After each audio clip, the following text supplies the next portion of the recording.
Hello everyone, today I'm going to show you a video on Python list operations. So this is the array list operation.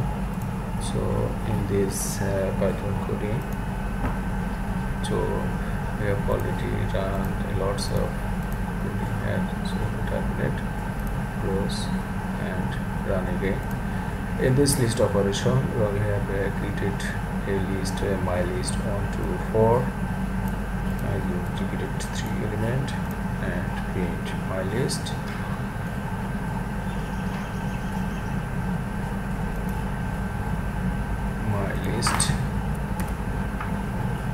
Some things.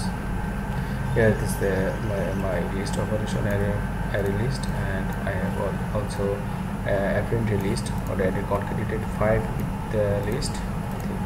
If you can also concatenate other element in this list, and this is the list operation in Python. If you like my video on my channel, you can subscribe and get tuned and get helpful from this video.